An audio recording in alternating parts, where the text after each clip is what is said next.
On est complètement perdu. On ne nous a pas vraiment aidés. J'ai vu que mon dossier a été abandonné.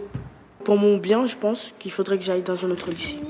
En 2012, 65 pays, dont la France, ont participé au classement PISA, la norme mondiale de l'évaluation scolaire. Notre pays se place à la 25e place sur 65 et fait partie des champions des inégalités scolaires.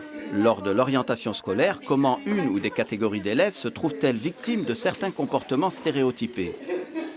Ce que l'on sait par toute une série de travaux qui portent sur est-ce que les critères et les catégories ethniques sont présentes dans l'institution scolaire, sont présentes dans la tête des agents de l'école? Est-ce qu'elles sont présentes dans les interactions avec les élèves? Est-ce qu'elles sont présentes dans la manière dont on voit les élèves? Sur tous ces plans, oui. Ces catégories sont là et on sait qu'elles agissent. Arrivé tout droit de la Martinique il y a 4 ans, Mathéo est en 3e au collège Romain Rolland de Clichy-sous-Bois en banlieue parisienne. Ici, ils sont 600 collégiens, tous issus de milieux défavorisés. Aucune mixité sociale. Les enfants sont fils d'ouvriers, de retraités et de chômeurs. 75% d'entre eux sont boursiers. La maman de Mathéo appréhende déjà l'orientation de son fils. Bonjour Mathéo.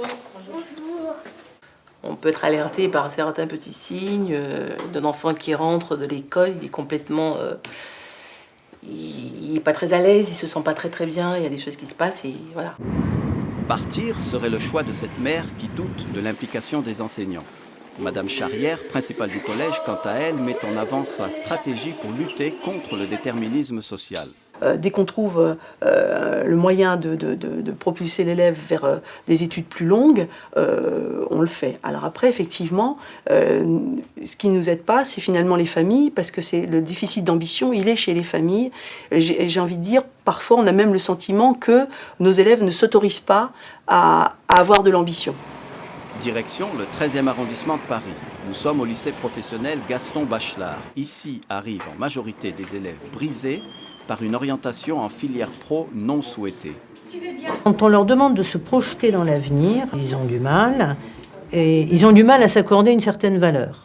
Et c'est en leur montrant que la formation est porteuse, qu'ils peuvent par la suite faire un BTS. Et c'est là où je leur dis, oui, mais alors il faut avoir une autre attitude. Face à l'épineux problème des discriminations lors de l'orientation, tout le monde se renvoie la balle. Pourtant, des solutions existent, comme en Allemagne où les parents d'élèves sont associés aux projets mis en place par les chefs d'établissement.